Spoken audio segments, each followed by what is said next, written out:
Hey guys, tonight we're going somewhere you'd never expect to find ancient secrets. Somewhere damp, echoey, and just a little spooky. You're walking beneath a palace. Not a palace with glittering chandeliers or creaky staircases. No. This one is quiet. Still, the kind of silence that feels like it's listening back. Beneath your feet, cool flagstones shift slightly as you step. The walls drip slowly with condensation. You can smell the mineral dampness like an old cellar, but richer, like something alive once lived here and maybe never quite left. There's a faint gurgling up ahead. Not threatening, just rhythmic. You follow it, like you're chasing the breath of something enormous asleep. Then suddenly, there it is, a dark pond, perfectly still, nestled under the arches of an ancient underground chamber. The kind of place where a torch's reflection doesn't flicker, because even light seems afraid to make ripples. You lean closer. Something moves. A flicker of silver, a pulse of water. There's something alive in there, waiting. And yes, before you even think it, you definitely wouldn't survive in here overnight. Not even with one of those YouTube survival guy backpacks full of magnesium fire starters and raw liver. So, before you get comfortable, take a moment to like the video and subscribe, but only if you genuinely enjoy what I do here. Drop a comment letting me know where you're listening from and what time it is for you right now. Now, dim the lights. Maybe turn on a fan for that soft background and let's ease into tonight's journey together. You don't know how long you've been standing there, staring at the pond. Time slows in these places. There's no clock down here, no sunbeam to chase across the floor, just the slow drip of water and the whisper of movement just beneath the surface. But here's the strange part. This isn't just a creepy basement pond. You start to notice things. The stone rim around the pool isn't random. It's shaped, smooth, deliberate. The ceiling curves in a way that channels condensation into the water below. On the far wall, a faint carving. Stylized fish swirling in a loop, chasing each other like some ancient yin-yang. Someone built this, not as decoration, as function. You realize with a tingle down your spine that this isn't a one-off quirk of architecture. This is part of a system, a design, and the design is old. Aquaculture, the fancy modern term for raising fish in controlled environments, isn't modern at all. It's older than books, older than coins, older, possibly, than the idea of a country. And it didn't start in a lab. It started in places like this. This pond was part of a forgotten network beneath an ancient palace, possibly Hittite or even earlier. Archaeologists found traces of structures like it beneath old Anatolian sites, though the records are fragmented, because the people who built these didn't leave instruction manuals. They left ponds and bones, so many tiny bones. You're starting to feel the air shift as you imagine it. The surface rippling under torchlight, servants in linen robes pouring grain mash into the water, and somewhere above you, royalty oblivious that their dinner was swimming calmly in a luxury basement spa. Because yes, this was an elite feature, a status flex. Imagine inviting guests over and casually mentioning that you keep your trout directly beneath the dining room. Fresh from the sub-palace spring, you'd say, as if it's no big deal. Bonus points if you also tell them the water has healing vibrations, which someone definitely did. But this isn't just decadence. The structure was practical, too.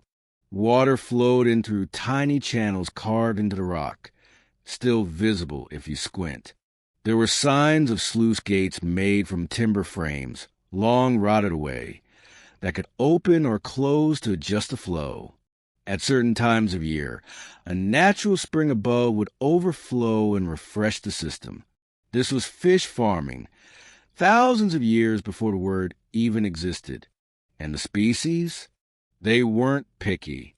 Eels, likely, maybe barbel, perhaps even sturgeon, if the trade routes reached far enough. But then comes the weird part. In one of these sites, in what's now southern Turkey, archaeologists found amulets shaped like fish bones buried near the pond's edge. Not toys, not jewelry, charms. Some believe the fish themselves were oracles, that the palace priests would read the movements of the fish for divine messages, that they would drop colored pebbles into the water and interpret the patterns of swimming. Yeah, basically ancient goldfish fortune-telling. And here's the kicker. The water was laced with herbs. Dried bundles of something like wild thyme were found in old drainage basins. Historians still debate whether this was a primitive form of seasoning, preservation, or a kind of sacred marinade. Either way, those fish were definitely vibing in some kind of herbal spa. You pace around the pond's edge, running your fingers along the slick stone. Imagine the generations of caretakers who came down here, barefoot, maybe humming a tune, feeding the fish, checking the gates, scooping a wriggler for the royal chef, and maybe, just maybe, whispering a wish to the water, because some believe the fish could carry messages, that by releasing a name or prayer into the pond, it might travel through the veins of water all the way to the gods. You peer closer, and for a second, you could swear you see writing etched under the surface. Maybe just an illusion of the rock. Maybe not. There's a famous account, debated of course, from a Hittite court record that mentions the water beneath the crown, where the silver scale once dream. A poetic reference, or literal? Hard to say. These people weren't exactly fans of bullet points. But it makes you wonder, what did those fish dream about? Probably not taxes, unless they were salmon. And yes, historians still argue about whether these systems count as true aquaculture or just clever storage. But come on, when you've got water flow, species selection, feeding, and maintenance, that's a fish farm, just with better ambience and worse plumbing. You sit for a while. The water laps gently now, like it knows you're here. And slowly, you notice something strange. There's a rhythm to the room. A cadence, like a pulse in the stone. Drip, drip, silence. Then a distant splash. Almost like the place is breathing. You close your eyes. You can still see the gleam of the pond behind your eyelids. You're not alone, exactly. Not in a scary way. Just connected. Part of something quietly alive. Maybe that's what the ancients wanted. Not just food, but a little patch of the world that still flowed, even when everything else stood still. A reminder that life, scaly and silent, swims on even underground. And with that thought, you rise, brushing the moisture from your palms, and take one last glance at the pool. There's something else waiting beyond this room. Another step into the current. Another secret waiting to surface. And as you head toward the next passage, the water behind you stills, returning to its mirror-flat calm. But you don't look back. You step through a narrow archway, the kind carved not with haste, but with reverence. The air is thicker here, warmer, as if something just passed through moments before. The stone underfoot is smoother, worn, not by weather, but by generations of bare feet. You follow the subtle curve of the corridor until it opens up into light. You squint. Sunlight pours in from slits high above, slits so precisely carved they bathe the chamber in golden lines, like the ribs of some slumbering beast. Before you lies a vast pool, not hidden this time, but proudly displayed, lined with polished limestone and filled with clear, gently rippling water. And there, swimming lazily beneath the surface, are fish, sleek, confident, ancient. You've arrived in the heart of an Egyptian palace. But this isn't your usual papyrus and pyramid Egypt. This is more intimate. This is a royal court in a quieter moment, where nobles fan themselves with ostrich feathers and sip pomegranate wine, while watching fat tilapia drift like underwater dancers. Welcome to the pharaoh's fish pond. It turns out the Egyptians were pioneers of more than just mummification and pyramid logistics. They were early masters of aquaculture, and not just for food. Oh no, for ceremony, for beauty, for power. You lean over the low stone edge and catch your reflection, and a school of fish darting beneath it. The water smells faintly of lotus and mineral salts, like a spa run by extremely picky aquatic creatures. In wall paintings from tombs in El Amarna and Thebes, you see it all. Fish harvested from controlled ponds, carefully transferred in woven baskets, laid in neat rows like golden bars, offerings to gods, and occasionally to the pharaoh's stomach. But here's where things get interesting. The fish weren't just raised. They were named. Yes, some nobles, especially in the 18th dynasty, are believed to have given names to prize fish, often puns involving fertility, strength, or beauty. One particularly plump carp in a mural is labeled with a phrase roughly translated as, "He who delights the Nile." Kind of adorable, kind of ominous. And the care routines? More intense than your average modern aquarium hobbyist. Court records suggest servants would monitor water temperature using polished copper bowls, laid out in the sun, then submerged and timed. Not very accurate, but surprisingly consistent. The most luxurious ponds, like this one you're standing beside, had partial shade systems, pergolas strung with linen, or palm fronds draped like royal curtains, so fish wouldn't overheat. Imagine being a fish and getting better air conditioning than half the people in the city. And food? Forget breadcrumbs. These fish were fed a mixture of crushed grain, duckweed, and, in special cases, honey-soaked dates. That's right, dessert for fish. But the weirdest part? The sunscreen. No joke. Egyptian priests, especially those who oversaw sacred fish like the Nile perch, would rub a mixture of crocodile dung, clay, and natron around the edges of the pond to cool the sun's anger. Historians still debate whether this was symbolic protection, pest repellent, or just a really gross misunderstanding of SPF. Either way, you won't find that at your local pool supply store. And yes, here comes your required line. Historians still argue whether the sacred ponds were more religious in purpose or primarily practical holding tanks for feasts. But here's something few know. In one preserved set of papyri from the House of Life, the scribal center at Heliopolis, a side note mentions a ritual in which fish were released in the palace pond and expected to carry prayers downriver to Osiris. Sound familiar? It seems the Egyptians, like those Anatolian pond keepers before them, believed fish were messengers, moving between worlds, between layers of understanding. You can almost feel it as you crouch beside the water now, watching the slow spiral of a single silver fish. Its scales shimmer with the reflected sun, turning it briefly into a tiny living mirror. And then there's the fish rooms. Yes, some palaces had rooms adjacent to ponds, specifically designed for fish meditation. Sounds made up, right?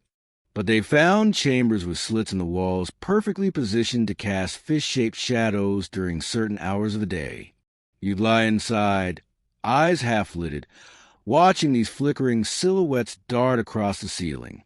It's like the world's earliest, weirdest ASMR therapy session, minus the whispering. You can see it clearly now. a noble woman reclining on a linen couch, eyes closed, letting the soft splashes lull her into a trance as priests chanted verses from the Book of the Dead in the background.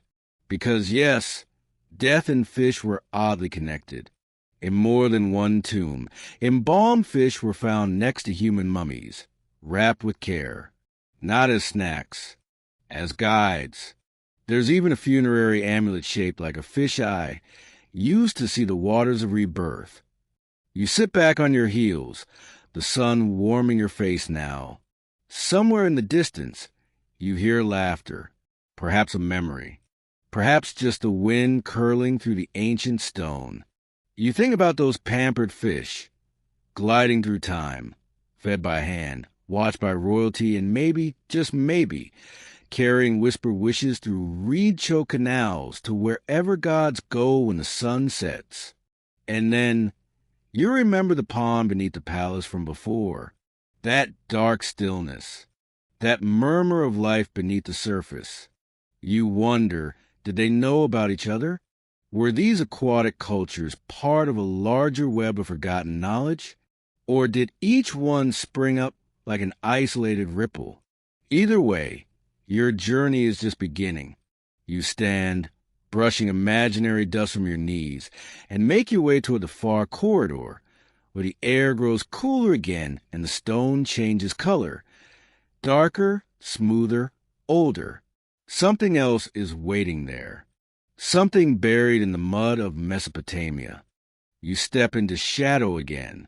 The brightness of Egypt fades behind you, and in its place rises a low, heavy hush of something older, thicker, like the breath of time itself is slower here.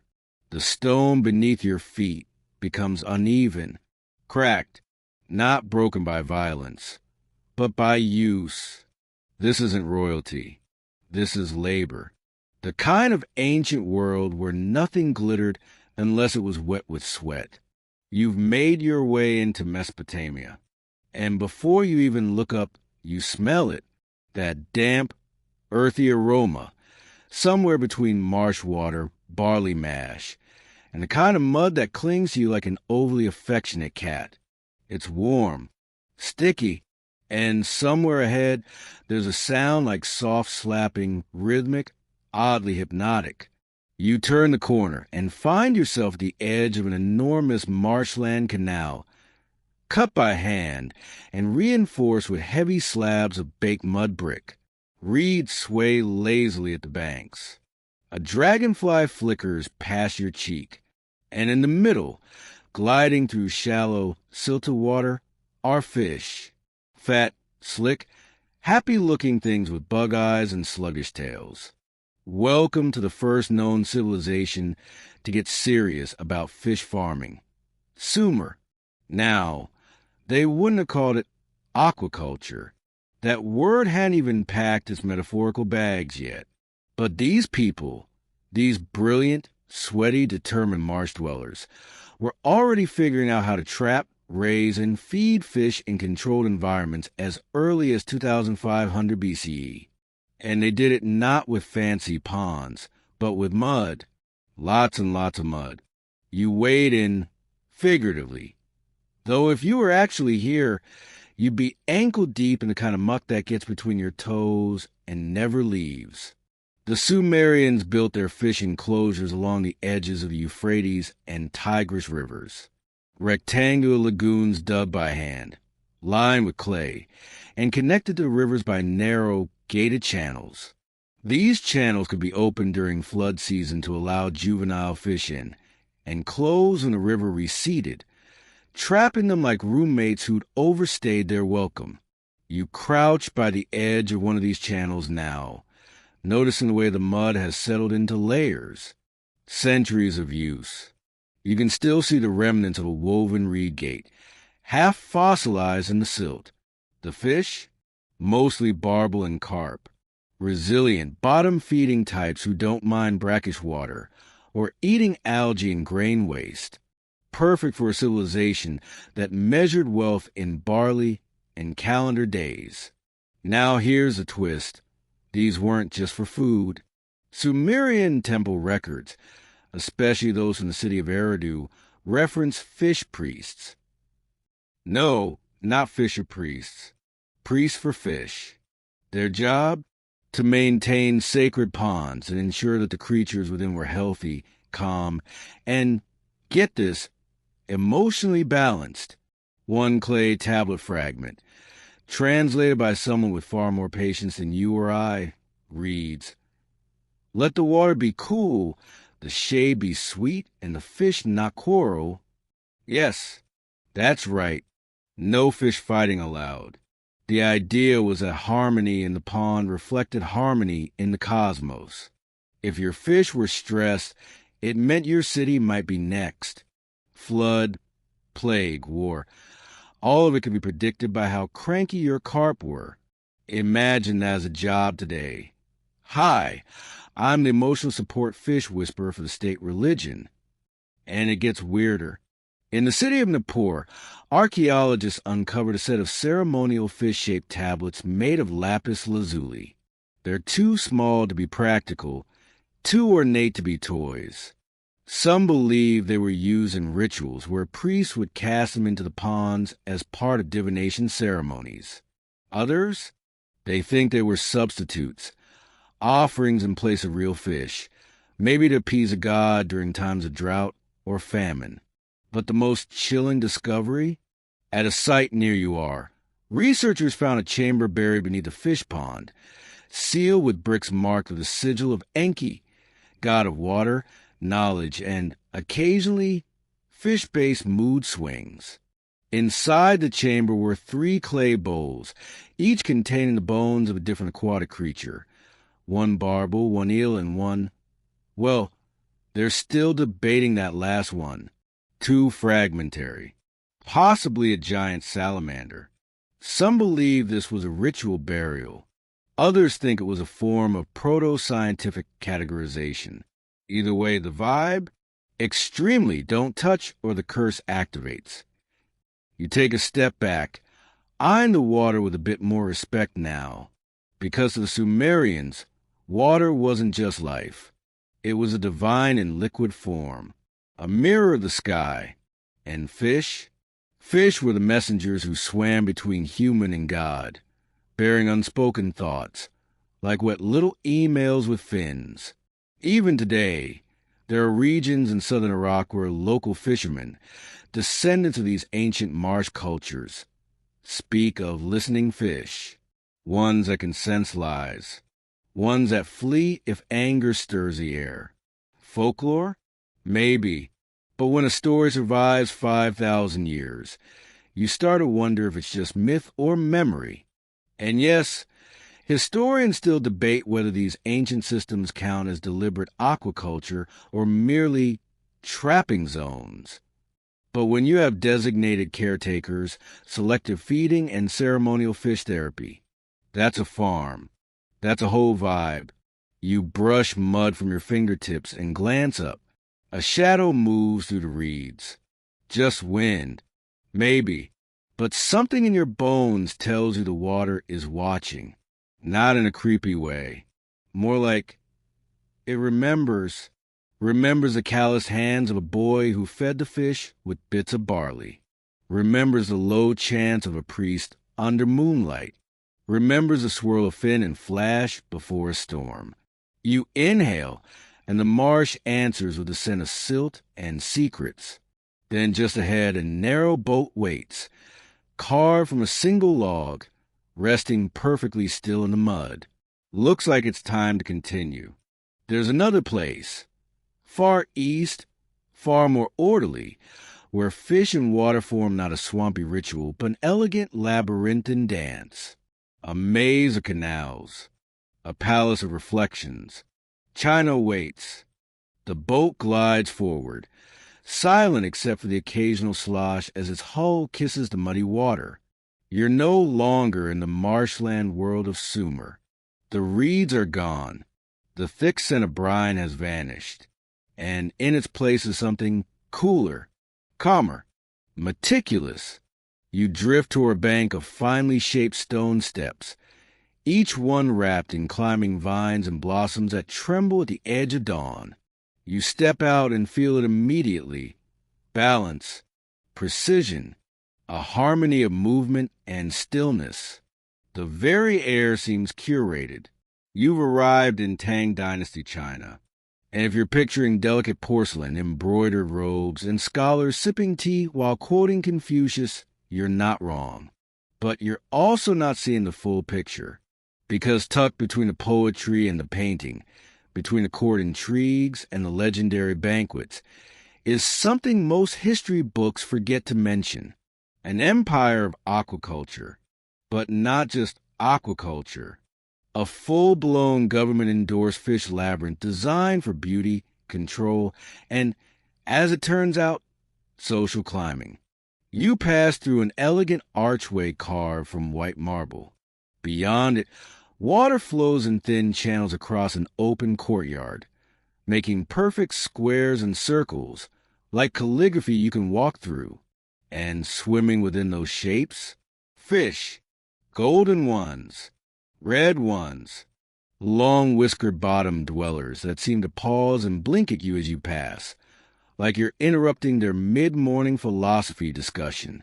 This is no ordinary pond. You've entered a yuan, a fish garden. But don't let the serene name fool you. These were part spiritual sanctuary, part political trap, part ecosystem, and part flex. You sit on a flat rock near the water's edge. Beneath the smooth surface, carp swirl in lazy spirals. One swims directly beneath you. Its back a flash of bronze, its scales flecked with white like rice spilled on silk. In the Tang Dynasty, roughly the 7th to 10th centuries, carp were not just a food source. They were a cultural symbol. They stood for perseverance, transformation, even imperial favor. The story of the carp leaping over the dragon gate to become a dragon originated around this time. So, yes, if you kept fish, you weren't just feeding yourself. You were declaring your moral worth. Of course, not everyone got to raise fish. These gardens were for the elite. Court officials, wealthy scholars, occasionally a pampered eunuch with enough sway to afford a corner villa, and a koi population that rivaled a minor lake. The gardens were designed with feng shui in mind. Water flowed east of west, then looped back again, always circling, never trapped. Bridges arched gently over the narrowest canals, allowing one to pause mid-step and greet the dragon, a fancy way of saying, stare at the fish and feel philosophical. You hear the wind rustling through bamboo leaves overhead. It's peaceful in that this costs a lot of money, kind of way. But then a sound, laughter. You look up, on the far bank, half obscured by a willow tree. A man in silk robes is laughing so hard he nearly drops his writing brush. Next to him, another man points at the water, where a fish is flopping, not wildly, but rhythmically, as if dancing. You realize they're betting on fish behavior. That's right. In many Tang court circles, trained fish were a thing, or at least encouraged fish. They would scatter particular herbs or powders in the water. Some say made of powdered lotus seed and rice husk, and train the carp to follow patterns, swim through loops, or even respond to certain hand motions. Think of it like fish dressage, or very, very slow synchronized swimming. And the winners? They earn favors, reputation, invitations to the right salons. In one famous anecdote, a minor official reportedly rose 2 court ranks because his red cloud carp performed a full circle before diving precisely beneath the bridge at the moment of a visiting prince's toast. Honestly, it's more impressive than most networking events. But here's the strange part. Some of these fish were also believed to choose their owners. Historical records mention the ewe selection ritual, where potential caretakers would sit beside a communal pond, and whichever fish swam near you, that was your match. If the fish didn't approach, bad omen, Better not apply for that government post. Historians still argue whether this was real practice or symbolic metaphor. You know the line by now. Some scholars believe the Tang fish gardens were aesthetic first, practical second. Others insist they were living metaphors embedded into daily spiritual life. But let's talk systems, because beneath all this art and symbolism, the Tang dynasty also developed one of the earliest documented manuals on fish pond engineering. It included water depth ratios, seasonal feeding cycles, disease prevention, yes, fish doctors existed, and even predation controls. They used screens made of silk or horsehair to keep birds from snatching the prize winners. One scroll advises, "Do not trust a heron. It remembers." Spoken like someone who lost a very expensive carp. You walk deeper into the garden. Around each bend, another microecosystem. One pond overgrown with lotus, another with wide lily pads and bees bumbling lazily overhead. At the center of the maze stands a pavilion, its painted beams cracked with age but still vibrant. Inside, a table, low, lacquered, surrounded by mats. And in the center of the table, a tiny circular basin with a single fish. Yes, tabletop aquariums.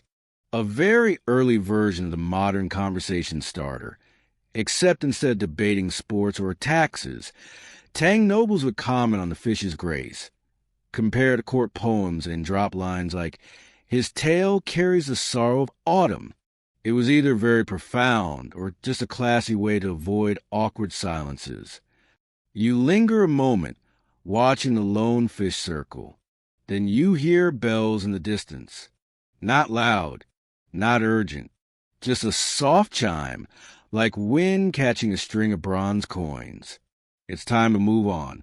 Beyond the garden, another path curves toward shadow, toward the salt tang of the Aegean Sea, toward a people who turned fish into philosophy, dinner into theater, and everything, even scale color, into a debate. The Greeks are waiting. The path narrows again, stone underfoot turning from carefully laid pavers to worn slabs bleached by sun and sea air. You feel the temperature shift, warmer, drier, sharper. Salt clings to your nostrils. You're not near water anymore. You're surrounded by it. The light changes too, brighter. Like the sun here tries just a bit harder to make everything look heroic. You hear voices first. Laughter, arguing, probably about olives. You've arrived in ancient Greece. But not the serious, toga-draped marble statue version that gets all the attention. No, this Greece is busier, grubbier. The streets are louder. The fish market smells stronger, and the wine is definitely mixed with water, but only to separate the polite people from the reckless ones. You're in a coastal town, somewhere near the docks. Aegean breeze in your face, fish scales sticking to your sandals. And all around you, the unmistakable smell of sizzling oil and garlic. The Greeks didn't just raise fish. They loved them. They worshipped them. And sometimes they yelled about them in public for hours. You walk past a fish stall. A man in a short tunic is waving a red snapper in one hand and gesturing wildly with the other. His customer looks offended. Somewhere behind them, a boy is shouting something about eel rights. It's hard to tell if he's serious. In Athens alone, the Agora had dozens of fishmongers. And according to playwrights like Aristophanes, those fishmongers had the worst reputations, greedy, loud, and constantly jacking up prices on anything remotely scaly. And the fish? Oh, the fish had rankings. Red mullet trigal? Extremely fashionable. Sea-based labrax? Also excellent. Eel from Lake Capes? Practically a celebrity. In fact, people would travel days to get a fresh Capes eel. There's even a comedic scene in the Knights where a character dreams of bribing an oracle with a roasted eel. Yes, fish bribery was a thing. But here's where it gets juicy. The Greeks didn't just eat fish. They personified them. They philosophized about them. You enter a shaded colonnade, cool against your skin after the sun's blaze. On the walls, you spot fading murals. Poseidon flanked by dolphins, a nymph pouring wine into a stream where fat carp leap like they're to rave. There's one image that stops you, a bearded man kneeling before a fish, hands raised as if in prayer. You blink, then realize it's not metaphor. Some Greeks believed fish could carry divine influence, not unlike the Egyptians or Mesopotamians. But they took it one step further. There were temples, small, private ones, where people left offerings to fish-shaped deities. A cult of Glykon, a snake god with fishy vibes, had followers who believed certain underwater springs were oracular, that if you whisper your question into a jar of salted water, the movement of nearby fish will provide your answer. No wonder your horoscope never makes sense. You weren't asking a fish. And yes, here's your obligatory line. Historians still argue whether these rituals were widespread spiritual practices or just eccentric fringe beliefs. But the weirdness doesn't stop there. You pass into a courtyard where rows of terracotta basins sit beneath painted awnings. These aren't bathhouses. They're fish nurseries. Ancient ones. Because as early as the 4th century BCE, wealthy Greeks were experimenting with raising fish in contained environments, not just holding tanks, but controlled breeding and feeding systems, usually for eels, sometimes for mullet, occasionally for prestige. These basins were stocked with seawater, using elaborate systems of clay piping. Some were even heated using stone braziers during the colder months. Fish were fed table scraps, though some owners swore by fermented fig paste. Don't knock it till you've tried it. And in certain cases, the fish were trained, not to do tricks, but to approach specific people. Yes, that's right. Plutarch once wrote of a man whose pet fish would rise to greet him, but ignored everyone else. The man left him his estate in his will. The fish, sadly, did not inherit the house. You sit near one of the old pools. The water's long gone, but you can still see the etchings on the inner rim. Not decorative. Labels. Probably names. And as the breeze picks up, you smell something familiar. Grilled fish. It leads you toward a small open-air tavern. Ancient but cozy. At a table near the edge, a scroll is being read aloud. You catch the phrase, "A perfect dinner is one where the fish speaks with its flavor, not with its bones." Socrates? No, too practical. Archestratus, the first food critic. This 4th century BCE poet Epicurean wrote a travelogue called Gastronomia, filled with tips on where to find the best fish, how to prepare them, and which sauces were a crime. Hint, overseasoning was barbaric. According to him, the best fish were barely touched, grilled with a sprinkle of salt, maybe a dash of oil, served hot and proud. Fish weren't just a sustenance. They were poetry, economy, identity. You chew on that thought. Not literally, although the aroma is making your stomach growl. You rise, walking past sun-drunk philosophers arguing about whether fish can feel shame. One says yes, another scoffs, and the third quotes Heraclitus. Even a river cannot hide its fish forever. That one might have been drunk. And as you move down toward the harbor, you pass rows of fish nets dry in the sun. The lines tangled like ancient spiderwebs, the knots tied by hands that understood the sea better than they understood themselves. You pause, beyond the docks, past the salt spray and the squabbling gulls. Something else waits. a current beneath the marble, a factory built not for beauty, but for empire. The Romans are calling. You leave the shouts of the Greek harbor behind and follow the stone road inland. It's straighter here, wider, the kind of road built by people who didn't just travel, they conquered. The air shifts again. It carries a sharper tang now. Salt, vinegar, something fermented. Something you wouldn't normally describe as pleasant, but oddly familiar. You wrinkle your nose. Congratulations. You've just stepped into the Roman Empire. And not the postcard version either. Not marble columns and laurel wreaths. Not senators droning in togas, or Caesar looking dramatically over a balcony. No, this Rome smells like work, like fish and labor, like salted guts and amphories stacked to the ceiling. You've arrived at a garum factory. Yes, tonight's sleep story comes with a comforting aroma of ancient fermented fish sauce. Don't worry, it'll only haunt your dreams a little. You walk into the complex. Low stone buildings crowd around sunlit courtyards. Giant ceramic vats, dolium, line the walls like the world's worst punch bowls. Inside each, a bubbling brownish mixture simmers beneath heavy linen covers. Fish innards salt in time. This is where the magic happened. Garum was a condiment of the Roman world. It flavored everything. Meat, vegetables, bread, even desserts.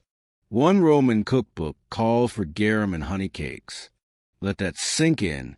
The process? Disturbingly simple. You toss fish scraps, heads, guts, tails, whatever was cheapest, into a vat with heaps of salt. Stir occasionally. Leave it out in the sun for a few weeks. Filter, bottle, profit. And yes, this was big business. Entire Roman towns, especially along the southern coast of Hispania and North Africa, revolved around garum production.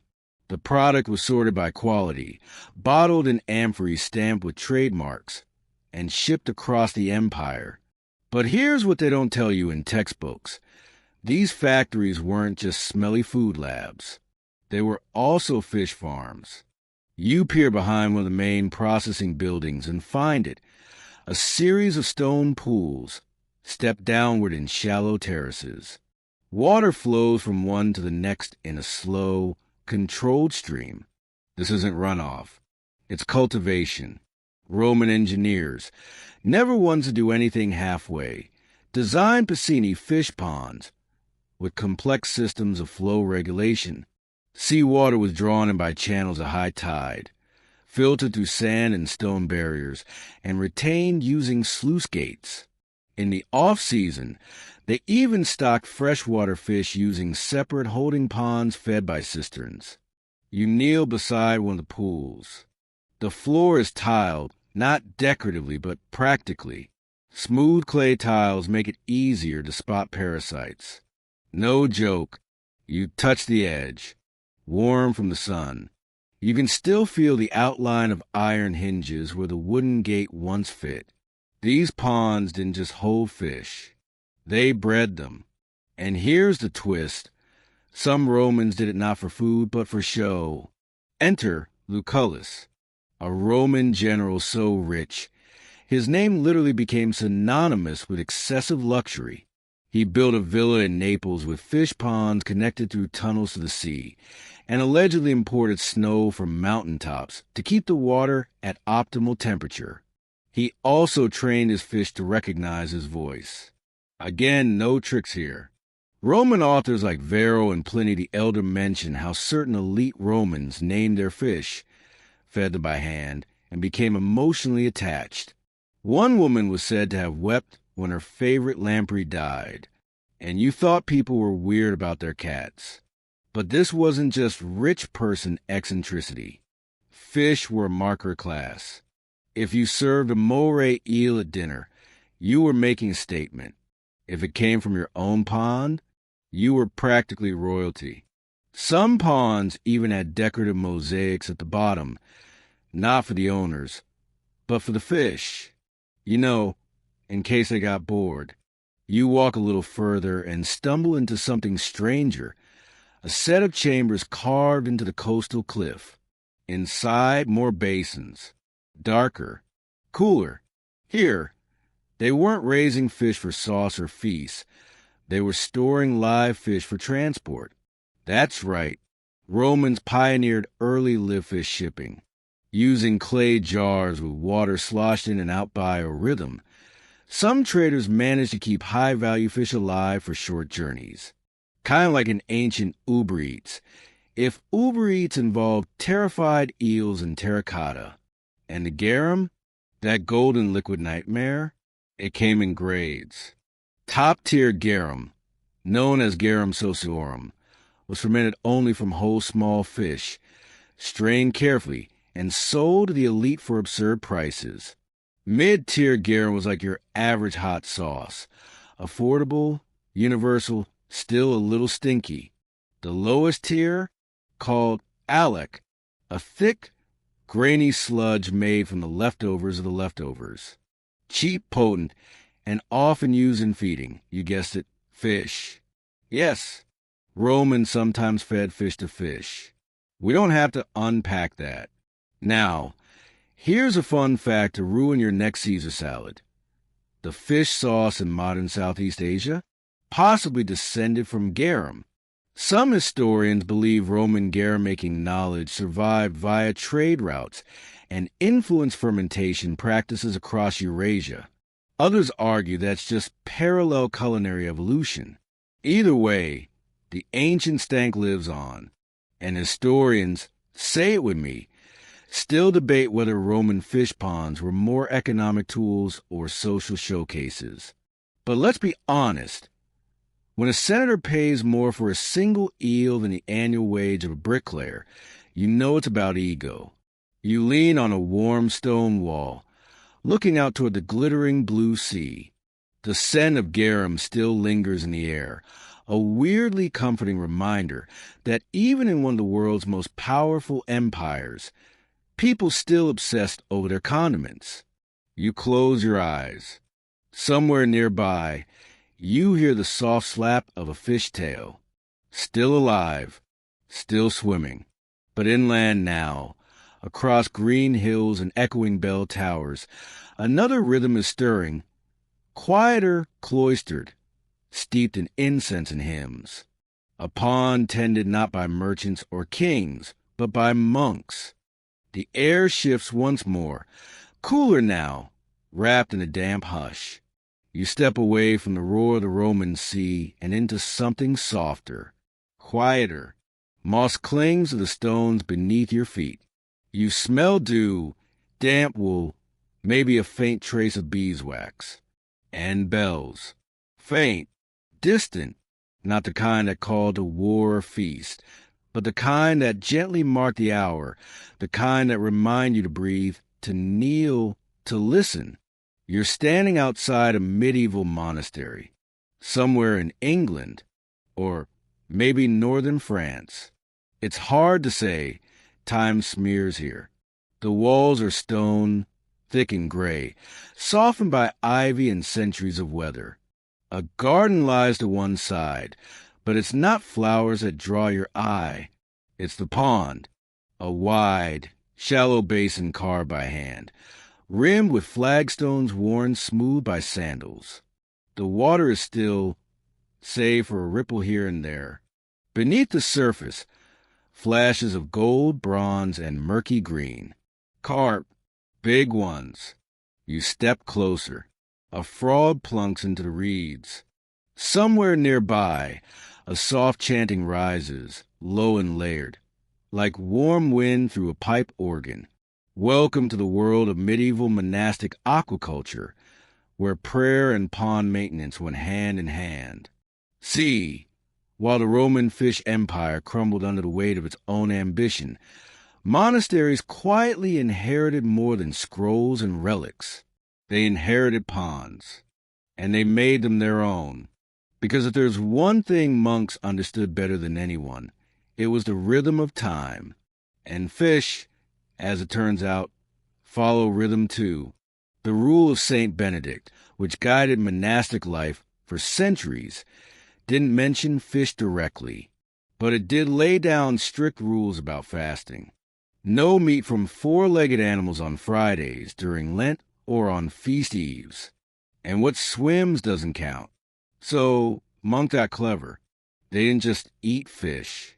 They cultivated them, raised them, managed ponds the way others manage ledgers. And the carp? Oh, the carp were stars of the show.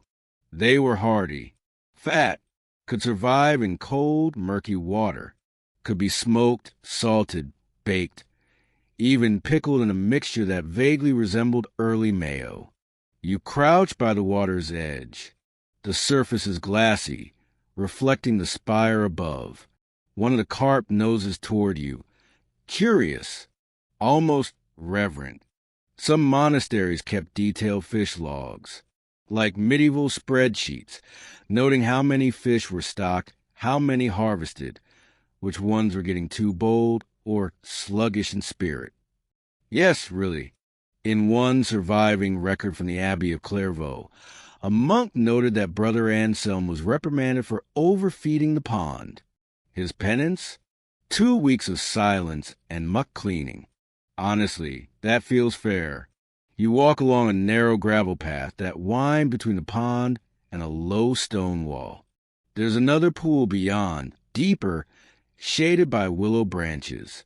This one smells stronger, earthier. It's the nursery.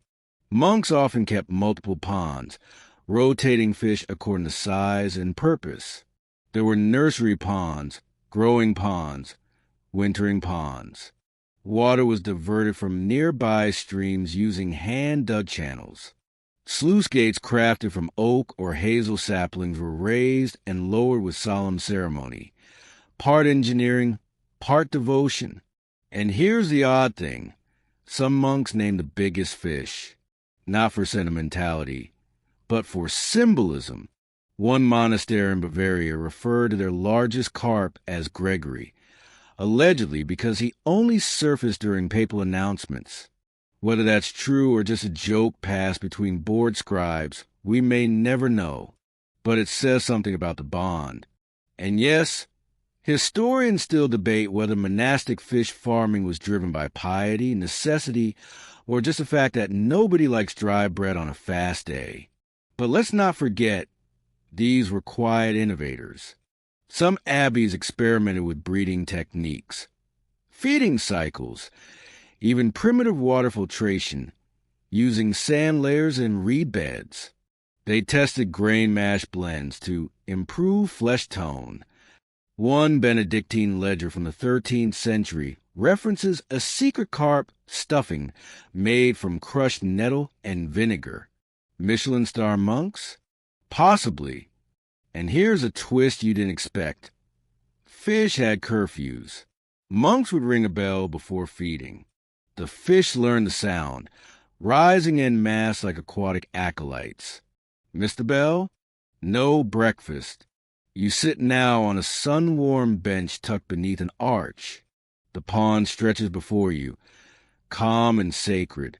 You can hear bees somewhere in the garden. A page turns in the scriptorium nearby. There's peace here. A peace not born of silence, but of routine. The soft drip of water through the feeder spout. The way the pond reflects the sky in prayerful stillness. The knowledge that in tending these fish, monks were tending themselves, their patience, their care, their attention to the sacred and the mundane.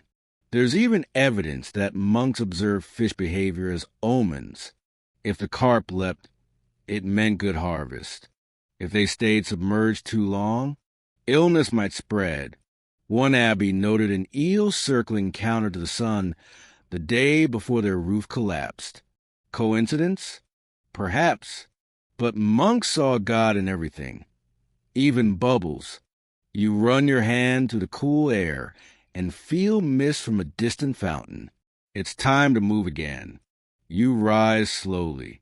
A fish breaks the surface behind you with a lazy splash. It's almost a blessing.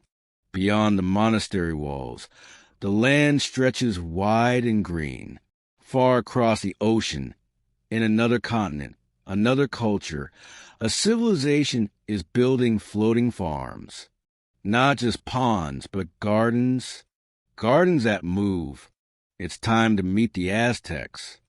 The ground beneath your feet sways gently, not from tired legs or late-night drowsiness.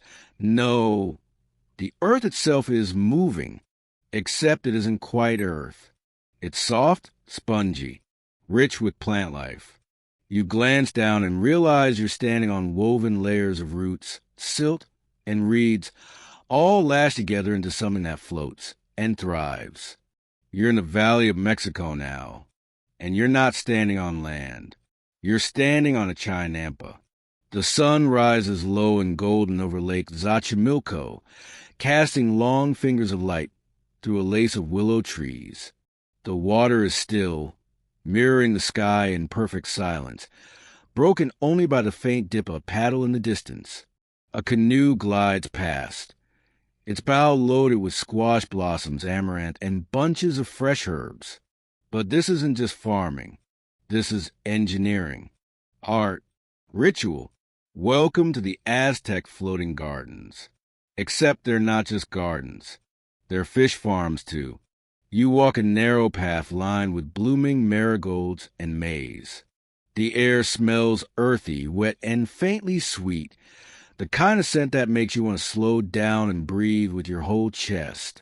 Each chinampa is a rectangular plot of land, artificial, anchored with willow trunks, bordered by canals.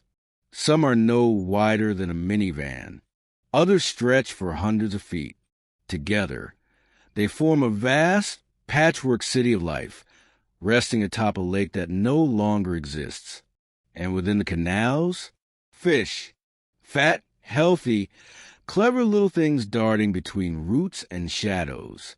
The Aztecs, or more accurately, the Mexica, may be remembered for pyramids and obsidian blades, but their true genius was ecological. These floating gardens were part of a complex system of food production that integrated crops, fish, birds, and even bugs. It wasn't just sustainable. It was symphonic. You lean over one canal now, watching as a school of a castle. Tiny freshwater crayfish wriggle between submerged bundles of reeds. A turtle bobs its head nearby, and gliding just beneath the surface, almost invisible except for the flash of its fin, a coral. This little fish, about the length of your finger, was once a staple of the Aztec diet. Fried, salted, mashed into cakes. Sometimes raised. Sometimes caught wild, but always present. And here's the twist. These canals weren't just homes for fish. They were tools for farming. Aztec gardeners would feed the fish with composted plant matter and kitchen scraps. In return, the fish fertilized the water with their waste, nutrient-rich runoff that seeped into the plant roots woven into the chinampa structure, an aquatic feedback loop. Modern scientists call this integrated multi-trophic aquaculture. The Aztecs called it Tuesday. And yes, historians still debate the scale of aquaculture in Aztec society. Was it deliberate fish farming or opportunistic catching in fertile canals? But what we do know, there were managed fish traps, specific weirs and reed pens designed to hold fish during dry seasons, special islands designated for turtle nesting, even designated waterfowl zones, like a floating zoo. If the zoo could feed your entire neighborhood, you walk farther along the path. A boy in a woven tunic passes you, balancing a clay pot. He pauses, tosses something into the water. The fish gather. They know the sound, know the pattern. This is feeding time. And you realize this isn't just farming, it's community. Fish were part of daily life, not separated behind walls, but interwoven with meals, ceremonies, medicine. Aztec healers used powdered fish bones in poultices, dried scales in smoke rituals. Even fish-shaped amulets, carved from jade, were worn by certain classes of priests. There's a story, rarely told, about the goddess Calgutlicu. She of the lakes and rivers. Some say she cried so many tears over the cruelty of men that the lakes rose up, swallowing cities whole. The fish, born from those sacred waters, were her eyes, watching for balance. You hear laughter nearby. A group of women sits on a reed mat, cleaning fish with obsidian knives. Their motions are quick, practiced, nearly silent. Every part is used: head for broth, bones for tools, guts for fertilizer. Nothing is wasted. Nothing is disconnected. You pause at a small altar set on the bank. It's simple: a circle of stones, a few flower petals, a burnt offering of what smells like copal. And sitting in the center, the dried body of a tiny fish, not sacrificial, honored. You sit beside it for a moment. The Chinampa rocks slightly beneath you, not unsteady, not threatening, just alive, like the land itself is breathing. You look around and you realize this is a farm, yes, but also a floating village, a living pantry, a ceremonial map. Every canal is a vein, every garden bed a lung. This isn't just where food comes from. This is the body. And beneath it, the fish carry on, silent stewards of the water. The wind picks up. The lake ripples. A heron lifts off from a branch nearby with a thump of wings and a cry that sounds almost like laughter. It's time to leave. Ahead lies a new island, one not floating but sacred, and beneath it, deep in the shadow of a hidden shrine, swims a fish unlike any you've seen. A fish that hums with something strange, sacred, powerful, and maybe even a little dangerous. The catfish is waiting. The water narrows again. The canals of the Chinampas dissolve into mist behind you, their songs swallowed by distance. You move now through cool shadows, with the trees leaning close, where the light dims even though it's still daytime. The air is heavier here, not with heat, but with silence. This is Japan, and you are not in the bustle of a city or the bustle of a market. You're deep in the mountains, near a shrine. The trail crunches beneath your feet, gravel mixed with fallen pine needles. The smell of cedar is thick, laced with the scent of old stone and damp moss. Up ahead, you see it, a wooden torii gate rising from the mist, painted red, flaking with age. Beyond it lies the pond, a long, dark mirror cradled in a shallow basin, rimmed by smooth stones arranged in perfect imperfection, not landscaped, composed. The surface is still. Then it moves. Something stirs beneath the water, not in a rush, not aggressively, but with the weight of something that belongs there, a presence. And you hear the whisper, Namazu, the sacred catfish. To most, it's a myth, a tale told in Edo period woodblock prints, a monster said to live beneath the earth, deep in the mud, so large that when it thrashes, the ground above it shakes. Literally, Namazu is the earthquake fish. And yes, the old paintings show it bound under a stone by the god Kashima, restrained with magical gourd or a holy spike. But sometimes, just sometimes, it breaks free. People used to say the reason your tea spilled or your house cracked was because the catfish twitched in its sleep. But you're not here for legends. You're here because somewhere between folklore and geology lies something real, and wet, and whiskered. You kneel by the edge of the shrine's pond. It's not wide, but it's deep, black water that smells faintly of iron. You see koi at first, bright, ornamental, gliding like jewelry. But beneath them, something slower, heavier, Gray. Its barbels twitch like antennae. It watches you, motionless. This is not a koi. This is Silurus asotus, the Japanese catfish. A real species. Real big. And, as it turns out, historically cultivated. That's right. While koi got the fame, the catfish got the mud, and the monks. In certain remote temples, especially in pre-modern Japan, monks raise catfish in enclosed ponds, not just for food, but for prediction. See, catfish are sensitive. They react to tremors before humans can feel them. They shift their position, swim erratically, bump into each other. Old priests noticed this, and soon the fish became part of a weather-watching practice. Some even built special Namazu pens, shallow pools lined with volcanic stone, placed near shrine bell towers. When the fish started to churn, the monks would strike the bell 3 times.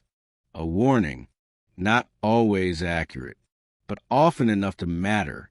You walk along the pond's edge now, sandals brushing against tufts of soft moss. Nearby, a wooden tablet, weathered with age, shows a drawing of a catfish wrapped around a house. A warning, perhaps, or an apology, because here's where things get weird. In 1855, a massive earthquake hit Edo, modern-day Tokyo. Thousands were killed, entire districts flattened. But the very next day, woodblock prints flooded the markets, depicting the earthquake as a wrath of Namazu.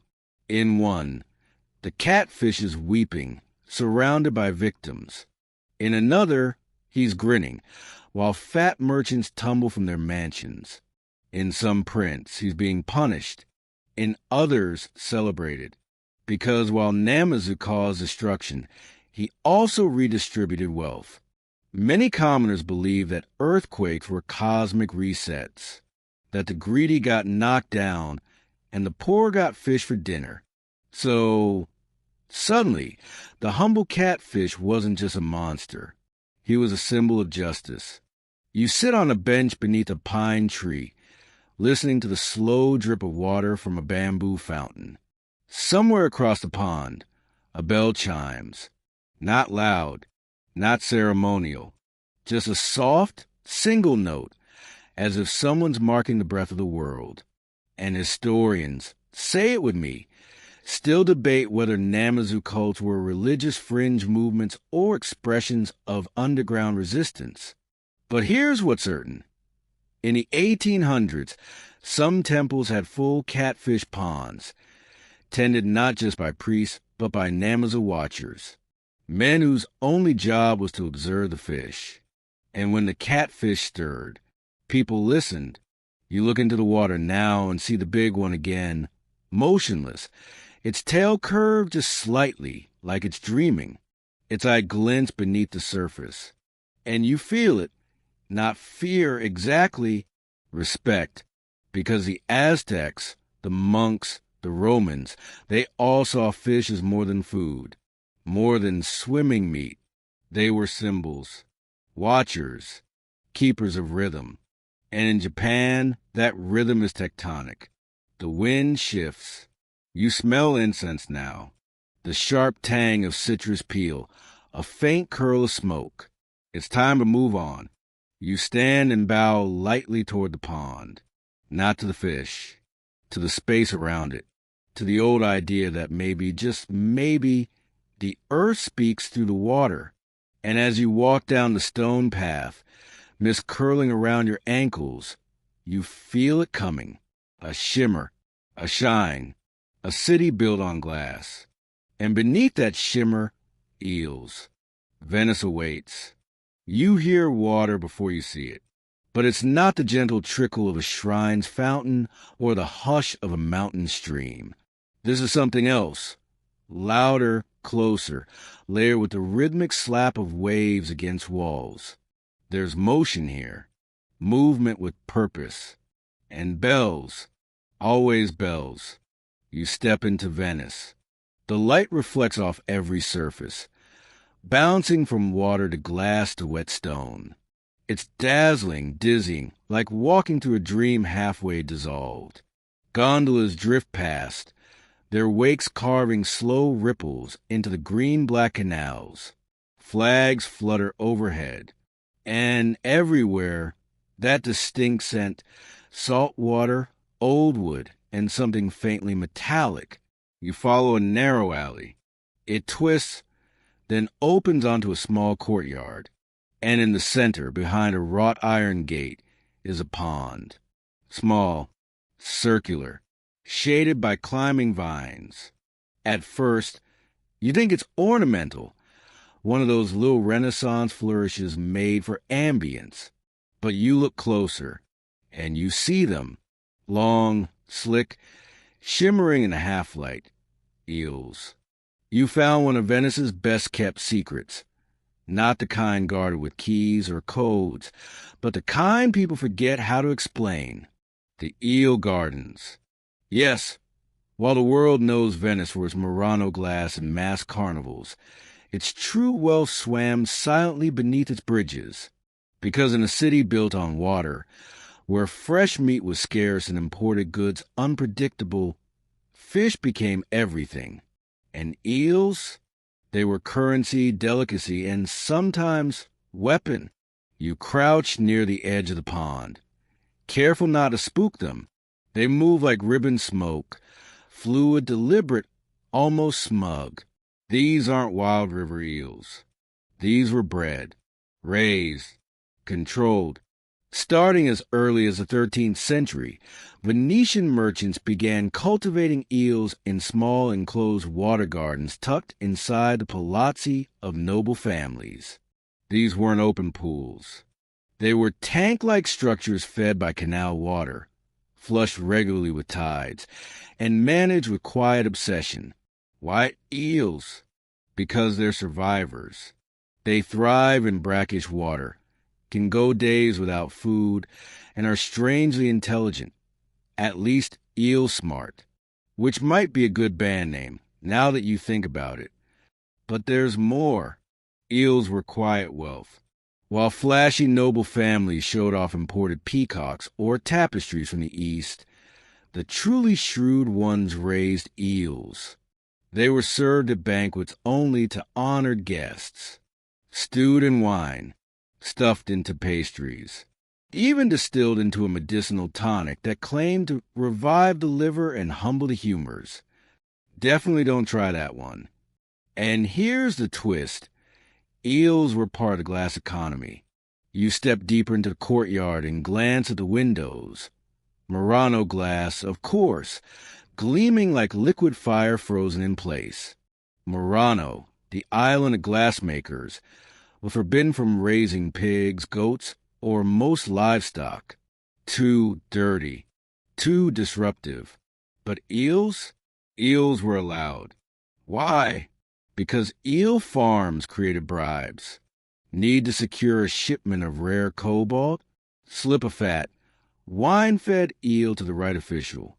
Want to speed up your trade license renewal? Invite the councilman for eel stew. Even apprenticeships, highly coveted spots in the secretive glassmaker guilds, were sometimes sealed with eel. It became so widespread that Venetian lawmakers briefly considered regulating eel gifts. They didn't. Too many people love them. You hear a splash behind you. One of the eel's surfaces, thick, silver-backed, blinking up at you like it knows something. It probably does. And here's where it gets a little shady. In the 1400s, a series of documents appeared linking eel farms with a network of glass price manipulation schemes. Merchants were accused of hoarding eels during poor fishing seasons, creating artificial scarcity. Why? Because eel abundance was tied to celebration. No eels, no feasts. No feasts, no glass orders. Some suggest that Venetian elites used eel shortages to depress artisan commissions, then swooped in to buy stock at lower prices. In short, they used fish to manipulate fashion. and you thought Wall Street was creative. You moved through a low stone archway into another part of the house. There's a small tiled room, like a pantry, but damp. You spot hooks in the walls, old rope, and, hanging from the ceiling, a net. This was a sorting room. Eels were kept in tiers, young ones in shallow tanks, breeders in deep cisterns, and gilded eels, those of the most desirable coloring, set aside for elite tables. A 1492 inventory list 3 eels, gold-bellied, promised the Doge's mistress. No record of whether she accepted them. You chuckle, imagining someone today offering eels as a romantic gesture. Still better than socks. But there's one last eel story Venice doesn't like to talk about. During the plague years, when bodies were too many and fires too dangerous, it's whispered that some eels in remote corners of the city were used to clean canals. Waste disposal by biology. Is it true? Historians, of course, still debate it. Some say it's slander from rivals in Genoa. Others say it was pragmatic necessity. Either way, you find yourself eyeing the pond with new caution. You leave the courtyard and return to the waterway. The sun has dipped lower now, casting canals in gold. A gondola drifts past, its oarsman humming under his breath. From an open kitchen window, the scent of garlic and bay leaf wafts into the dusk. Eels, probably. The Venetians never stopped loving them. But beyond the lagoon, across deserts and mountains, another empire once shimmered on the crescent moon. And there, too, the fish swam, not in secret, but in mirrored glory. And some, they say, were poisoned on purpose. The canals and eels of Venice fall away behind you like the end of a dream, the salt air fading into dryness. You travel east now, and south, through dust-blown deserts and over stone-topped mountains, until the horizon flattens and gold domes rise into view. The scent here is different. Spiced, rose water, saffron, cooked lamb, and underneath it all, still water. Still and glittering. You have arrived in the Ottoman Empire, and not in its shadowy back streets or smoky bazaars. You are inside the Topkapi Palace itself, heart of power and poetry, the seat of the sultans, the beating center of an empire that once stretched from Budapest to Baghdad. But you're not in the throne room. You're in the garden. And in the center of the garden, surrounded by cypress trees and white marble colonnades, is a pool, not a decorative fountain, not a pond for lilies.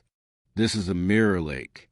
You hear it before you see it, the faint ripple of water over marble lips, the soft cooing of doves perched along its carved rim.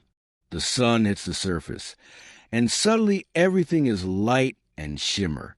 You see the clouds, the trees, yourself, but you're not alone.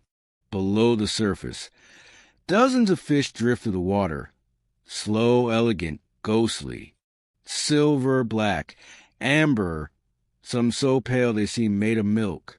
They move like silk in slow wind. This was not an accident. The Ottomans, ever masters of spectacle and subtle control, used this pool as more than a decorative flourish. It was a tool. You step around the edge, sandals brushing against crushed rose petals scattered in the grass. A servant did that. Maybe yesterday. Maybe 400 years ago. Time folds oddly here. You lean over and peer into the water again, and there, swimming in tight formation, are the Killickbalgi. Swordfish? No, that's the literal translation. These were sleek river fish, often carp or perch, prized not for speed but for beauty. Their long, trailing fins looked like curved blades beneath the water. They were chosen carefully, raised from fingerlings in side ponds, fed on a special mash of boiled grain, eggs, and depending on the mood of the sultan, dried apricots or mint. Each fish was tested before being added to the mirror lake. Tested for one thing: behavior. If the fish swam erratically, bumped the walls, or bit at others, it was removed. If it swam smoothly, calmly, and always reflected light with grace, it was approved. Why? Because this was not just a lake. It was a mirror of the Sultan himself. Ambassadors would be brought here before meetings, seated on low cushions near the edge, offered sherbet or strong coffee, and left to watch the fish. If the water rippled calmly, if the fish swam in unity, it meant the palace was at peace. If they thrashed or hid in corners, it meant something was wrong. Imagine negotiating a trade deal while watching a dozen Finn diplomats make or break your future. But here's the darker part. Some fish were poisoned. Not all, just one or two, slipped a tincture henbane or ground opium poppy, enough to make them swim oddly, flail, float for a moment, then sink. Why? Because the Sultan needed excuses. Ah, he would say, turning to his viziers, the fish is sick. Perhaps the stars are wrong. We must postpone. Or worse, this omen is dark. We cannot trust our guests. You step around the edge of the lake, heart beating just a little faster. You've read the records, Ottoman court logs scribbled by scribes who never thought history would peer this closely. Some suggest that poisoned fish were used not as warnings, but as judgment. There are stories, unconfirmed of course, of meetings held at the water's edge where a guest's name would be whispered just as the fish began to convulse. Superstition did the rest. But the Mirror Lake wasn't just a political stage. It was also a pharmacy.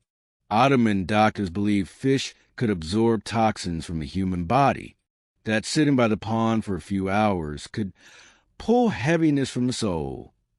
It's strange, not unlike modern wellness spas with koi and ambient music. Only here, the koi might be judging you. You sit now on a low marble bench beneath a cypress. The air smells of mint and jasmine. The soft pluck of a cannon, a stringed instrument, drifts across the garden, and the fish keep swimming. Some sultans reportedly spoke to the fish before bed, not in words, in silence. They'd sit, drink a single cup of rose water, and watch the movement of their mirrored selves beneath the surface. It was meditation, or madness, or both. And of course, here it comes. Historians still debate whether these lakes were truly symbolic or just elaborate luxury. But you, sitting here now, feel it. The stillness, the calculation, the danger, and the beauty. The fish flash once more. A ripple disturbs your reflection, and suddenly the palace fades. You are on the run now, through a city in flames, through alleyways where powdered wigs and powdered noses collide, and beneath it all, a pond, a forbidden one, with fish that once listened to poetry, and now listen for footsteps. The revolution is coming. The gardens vanish behind you like smoke, and ahead, chaos. You stumble into a courtyard overrun with weeds and trampled petals. The stone beneath your feet is cracked, scorched. The wrought iron gate is twisted open, its hinges rusted from rain and neglect. Somewhere nearby, glass shatters. A woman screams. A bell rings, not in celebration, but alarm. You've arrived in France, Paris specifically, and it's not the city of light right now. It's the summer of 1789. The French Revolution is burning through the old world like a dry fuse, and the nobles, once so secure in their powdered wigs and philosophical salons, are scattering like startled birds. But you're not here for the crowds, the speeches, or even the guillotine. You're here for a pond, a very specific pond, hidden behind an old manor, forgotten by the city, protected once by ivy-covered walls and perfumed hedgerows, now overgrown, wild, strangely silent amid the screams of history. You find it by accident or maybe by design. The garden behind the estate is unkempt but intact. The roses are blooming, half choked by thistles. A marble statue of a nymph leans sideways in the grass. And there, just past a row of dying lavender bushes, is the pond. Shallow, still, covered in a thin crust of duckweed and fallen petals. And beneath the surface, fish, barely visible but present, moving slowly, like ghosts unsure they're still allowed to haunt this place. You kneel by the water's edge and feel the cool air rise from its depths. This was once a poet's pond, and a prison. You wouldn't know it from the silence now, but in its heyday, this garden belonged to Comtesse de Vézelay, a woman of enormous wealth and even more eccentricity. She hosted salons for writers, musicians, and philosophers. Rousseau visited once. Or maybe it was his cousin. No one agrees. What they do agree on is this. She adored her fish. Carp, mostly. Golden, speckled, some with strange blue-tinted scales. She didn't eat them. She named them. She wrote poems about them. She even claimed they recited verses back to her by flicking their fins in particular patterns. At one infamous soiree, she reportedly had a poem read to the pond while a quartet played violins. Guests sat in silence and watched the ripples. Half were enchanted, half were baffled. One duke laughed so hard he choked on a fig. But here's where it gets strange. When the revolution began, slowly at first, then all at once, nobles fled, some to England, some to Austria. The Comtesse? She stayed, and so did her fish. As the world crumbled around her, she turned inward. She stopped hosting guests, stopped writing, stopped eating, but she still fed the fish. Even when her estate was looted, paintings taken, silver vanished, no one touched the pond. Why? Because of the whisper, that the fish were listening, that they remembered. Some said the Comtesse had trained them to respond to her voice, that if she stood by the pond and recited the names of revolutionaries, the fish would churn and the names would vanish. Others believed she used them for messages, that she whispered into the water, and somewhere across the city, another pond would ripple in reply. You stare at the surface now. It's still, undisturbed, except for one lazy swirl near the center. You hear a voice behind you, not spoken aloud, but carried by memory. They read better than my guests ever did. And you wonder, could fish remember words? Could water carry emotion? Probably not. But maybe, because here's what happened next. One night in 1792, a group of revolutionaries arrived at the estate. They'd heard rumors that the Comtesse was hiding gold, or aristocrats, or books. No one sure. But they came with torches and loud voices. They searched the house, tore up the floorboards, found nothing, and then someone threw a rock into the pond. The Comtesse screamed. She ran to the water, fell to her knees, and begged, not for mercy, for silence. They've done nothing, she said. They only listen. The crowd didn't understand, but they left, and the pond remained. After her arrest, the manor was abandoned. The garden overgrew. The fish? They lived. For years. Even into the 19th century, records mention the poet's pond in passing. One traveler wrote of visiting the estate and finding fish that moved like they remembered every verse ever spoken. It's likely nonsense. But you stare into the water now, and one fish glides past with a flick of its tail, leaving a slow spiral behind. It looks thoughtful. And yes, historians still argue whether the Countess actually trained her fish or whether her obsession was simply an escape from a crumbling world. But that's the point, isn't it? In a time when heads rolled and empires burned, someone still cared enough to whisper poetry to the water. You stand slowly. The garden is quiet again. The city beyond is not. But here, in this hidden corner, the revolution never quite arrived. The fish still swim.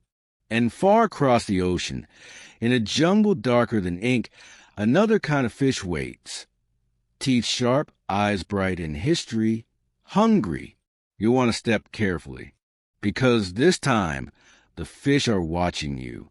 You descend into heat, the kind of heat that clings to your lungs, that makes your clothes stick and your breath slow.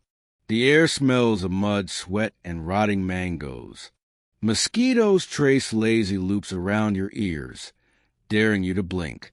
You're deep in the Amazon basin now, but not in untouched jungle. This is a plantation. European-owned, meticulously brutal, humming with the rhythm of colonial industry, somewhere between order and chaos. Rows of sugarcane march along the horizon. Palm trees stand like silent witnesses. And at the edge of a small clearing barely fenced lies a pool. But this is no quiet monastery pond, no Chinampa canal, no Venetian eel spa.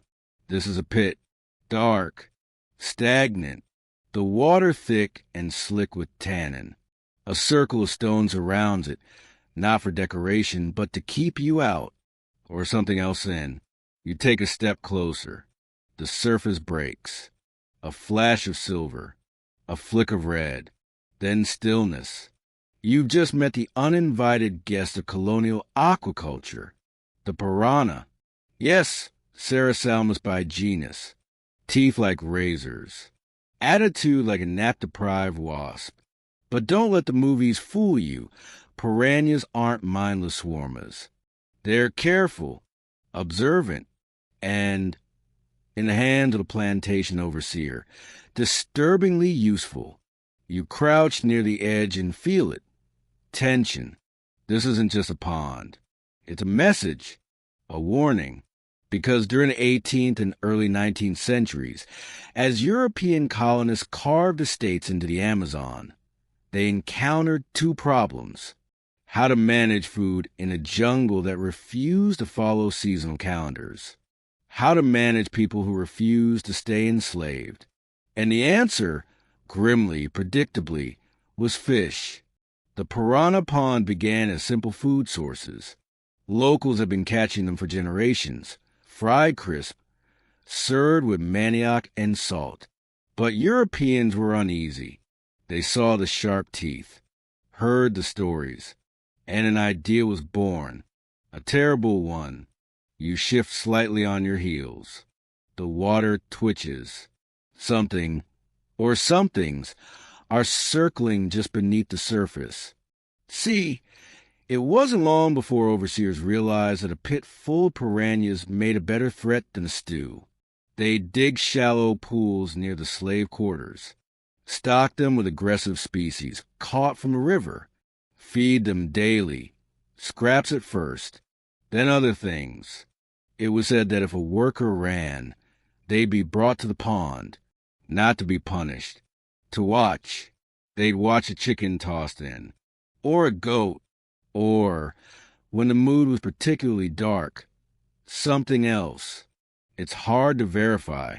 Records from the time are scarce, and the ones that exist are redacted, burned, or wrapped in polite language. But oral histories remain, passed down through the descendants of those who survived. Stories of ponds that hummed at night, that seemed to boil when disturbed. Of fish trained, yes, trained, to respond to footsteps, to splashes, to voices. Was it exaggeration? Maybe. But when fear works, You don't question the logic. You walk around the pond now. At its far edge, you see something strange. A wooden beam suspended over the water, worn smooth in the middle. A balance post, possibly once used to collect water. Or to test courage. There's one tale, told in hushed tones, of a rebellion sparked not by cruelty, but by a dare. A boy, not more than 12, was made to walk the beam blindfolded. To learn balance, they said. He slipped, fell, he didn't come back up. And that night, someone set fire to the cane fields. You stare into the dark water. No fish break the surface now, but you feel them, watching, listening, waiting. And here's your ritual historian moment. Scholars still argue whether these ponds were truly used as instruments of control or became such through local myth and fear. But on a plantation where power was always stretched too thin, anything that could hold a man in place without chains had value, even if it had fins, even if it had a smile full of knives. You move away from the water.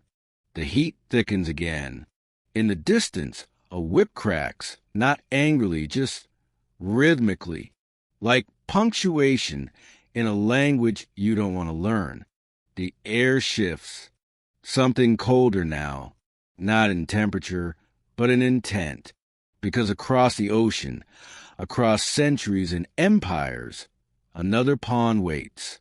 This one isn't muddy or wild. It's clean, efficient, a fish pond behind barbed wire. And the fish? They don't swim free. They're tagged, monitored, and sometimes they report back. The Cold War is calling, and the carp are listening. A heavy silence, the kind that feels layered, built, not natural, not ancient, engineered. You're no longer in a jungle, no longer in the wild. You're walking between rows of tall chain-link fencing, each crowned with rusted barbs, humming faintly under a gray Soviet sky.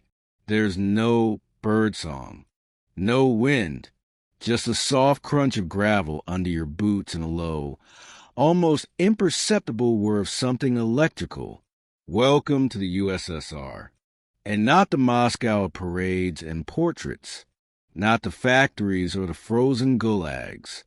You're deep inside a restricted research compound somewhere near Lake Seliger, a site so quiet, so boring sounding, that no one ever thought to question why it needed so much barbed wire and radio shielding. Ahead lies a building, rectangular, squat, concrete. One red door. No sign. You open it, and inside the tanks await. Large, circular, filled to the brim with water filtered, tested, monitored. The air smells sterile, like ozone, metal, algae. You walk along a steel walkway between the tanks. The floors echo. A clipboard hangs on the wall beside each pool, filled with handwritten notes. You lean over the edge of one tank and see carp. Fat, slow-moving. Not beautiful, not impressive, just ordinary. They circle the tank in lazy loops, their gills pulsing. Some have small metal clips on their dorsal fins. Others, thin, thread-like wires trailing from just behind the gill plate. This isn't an aquarium. This is surveillance. This is Cold War carp. You've stumbled into one of the strangest military experiments never widely known, the use of trained fish as living monitors. It started small, with curiosity. Biologists in the 1950s Soviet bloc noted that carp were sensitive to vibrations, electrical changes, and water chemistry. And during a routine water quality study at a uranium facility, someone noticed when the water was contaminated, the carp moved differently, jerkier, twitchier. They stopped feeding, swam in weird patterns. And a scientist, probably on his second cigarette and third glass of mineral vodka, thought, what if we listened? Soon, ponds across the USSR, particularly those near sensitive installations, were stocked with carp, but not just any carp. These were raised in controlled conditions, then introduced into field tanks rigged with sensors, cameras, and sometimes crude EEG-like monitoring devices. If the fish acted weird, something was wrong. Chemical leak? Power surge? Radiation? Carp don't lie. The program expanded. They called them biocontrol units. And on the surface, it was ecological, green, smart. But then someone got creative. You pass through a side door into a darker chamber. The lights hum overhead. This room feels different, more controlled, less scientific, more secret. On the far wall, a faded schematic, a fish tank labeled inputs and outputs, a few equations that involve response latency and stimulus prediction. This wasn't just monitoring, it was training. Soviet scientists began experimenting with behavioral conditioning, using lights, pulses, and food to teach carp to respond to cues. In one experiment, fish were trained to gather at a specific side of the tank when a tone played. Another used colored lights. The theory? Fish could be used as early warning sensors, not just for environmental risk, but for sabotage. If someone tampered with facility systems, the fish might react before any machine could. One project even floated, no pun intended, the idea of using carp in underground bunkers as movement detectors, fish security guards. The files don't say if that one ever worked, and yet some stories remain. A defector in the early 1980s told Western intelligence of ponds behind fences, where fish were interrogated daily. Did they mean tested, or something darker?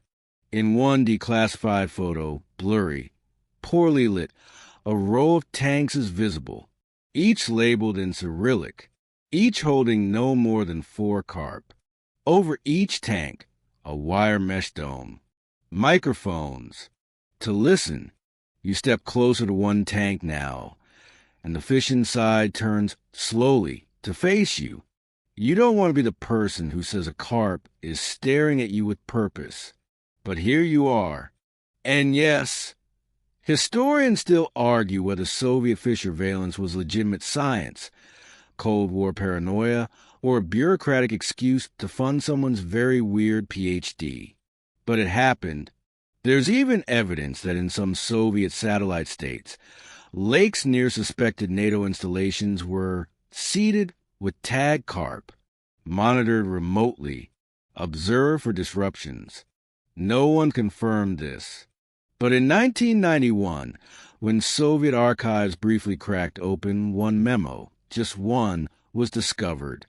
The K9 unit responds slower than the B series. But the carp, they sense the wire. You step back from the tank. The carp swims away. Slow, deliberate, as if it's finished watching you. A hatch opens in the far wall. Another corridor. Fainter light. Less machinery. Outside again, the wind has changed. The fences recede. And you feel it. A shift, not just in place, but in time. You're heading back now. To the beginning. To that first pond beneath the palace floor. But this time, something's different. The world has turned, and the water remembers. You walk slower now, not because you're tired, though the journey has been long, but because something in the air tells you this is the end of the path. You're back where you began. The ground is familiar, smooth stone, faintly damp. You hear the soft dripping again. You smell moss, earth, stillness, but the pond has changed. Or maybe you have. It's waiting for you in the same place, nestled under a vaulted ceiling, tucked between ancient stones, glowing faintly in the half-light. The torchlight flickers over the surface like warm silk. It looks deeper now, calmer.